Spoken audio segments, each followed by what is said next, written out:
This was supposed to be the glorious return of one of the most legendary co-op games ever made. From the original creators of Left 4 Dead, Back 4 Blood was labeled as the next generation for the zombie horde shooter. So why is it that now, years later, its community is just a shadow of its former self, with players ditching the newest installment and going back to the original, all while the developers have long since moved on? This is the story of every fatal flaw, from a card system nobody asked for, to the business decisions that doomed a spiritual successor from day one.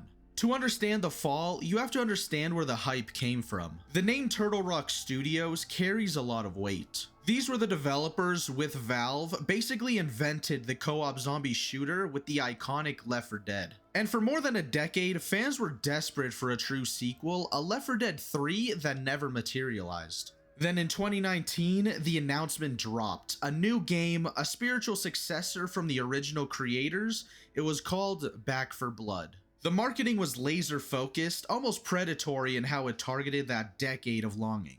Every press release, every trailer, and every gameplay snippet felt like a homecoming. It showed exactly what fans wanted to see: 4 survivors, overwhelming zombie hordes, special infected, and the kind of frantic, desperate teamwork that made the original a classic.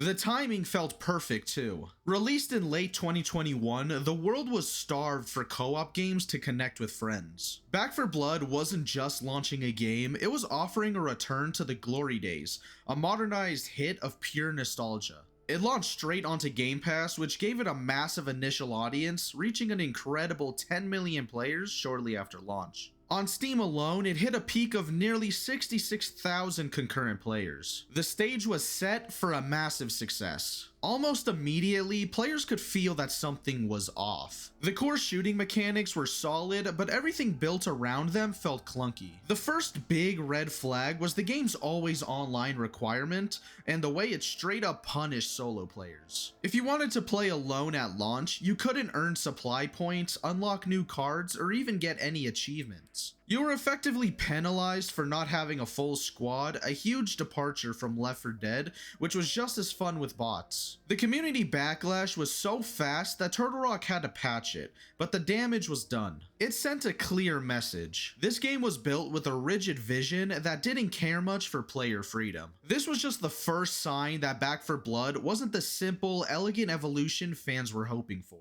It was something else, more complicated, more demanding, and built on a foundation that would prove to be fundamentally unstable. And that foundation was the card system. On paper, the card system was meant to be Back 4 Blood's killer feature for endless replayability. You'd build a deck of 15 cards with perks like faster reloads or more health. Then at the start of each level, you draw a few, slowly building your power. To counter you, the AI director would play corruption cards that added challenges like heavy fog or armored zombies. The idea was to create a unique push and pull for every single run. But in reality, it was a bloated, frustrating, and punishing grind that completely destroyed the pick up and play magic of its predecessor. Many cards were useless, others were too situational to ever be practical, and a select few were so powerful they became mandatory must-haves, which killed any real sense of choice. Imagine spending time on a perfect melee build only for the director to draw a card that makes zombies explode when they get close,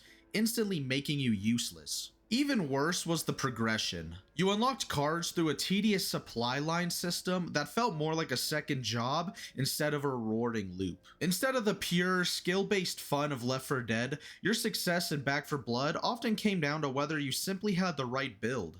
The system was clearly chasing live service trends to keep players engaged, but it came at the cost of actual fun.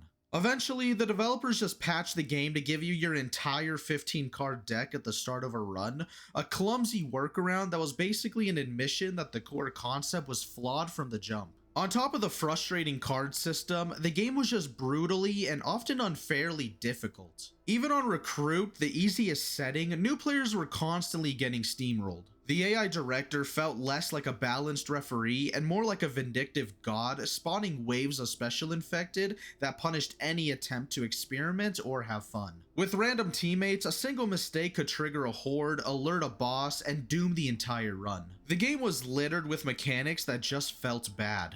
The trauma system, where damage permanently lowered your max health, was just punishing. Melee combat felt weak and inconsistent, and the friendly AI bots, they were completely useless, often serving as a little more than moving targets that would get in your way. In Left 4 Dead, bots were competent allies. In Back 4 Blood, they were a liability. All of these issues were flagged by players during the beta, yet they were all there at launch, creating a game that felt actively hostile to its players. Beyond the gameplay, a series of business and creative decisions sealed the game's fate. The most glaring was the complete lack of mod support. Left 4 Dead 2 has survived for over a decade because its Steam Workshop integration allows a dedicated community to create an endless stream of new content.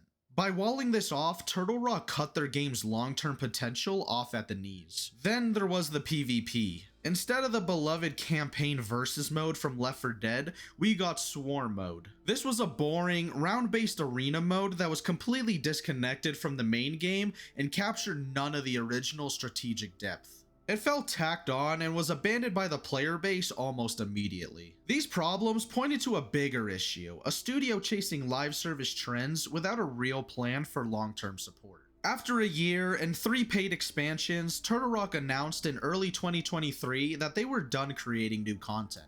They claimed their studio was too small to support Back 4 Blood while working on their next project. For players who had bought the DLCs, it felt like a slap in the face. It was a pattern that felt hauntingly familiar to Turtle Rock's previous game, Evolve. Evolve was another hyped multiplayer title that was abandoned way too early. The player drop-off was immediate and severe. Despite the initial millions who tried it on Game Pass, concurrent player numbers on platforms like Steam plummeted as the frustrations piled up. Temporary player spikes from services like PlayStation Plus did little, as new players ran into the same walls that drove the launch community away. The game was in a death spiral. In February 2023, Turtle Rock made it official. The war against the Ridden was over, and no new content would be developed. While the servers are still online, the game is in maintenance mode. Even now, there's a small, persistent community, with Steam player counts often hovering around 1,000 to 1,500 people.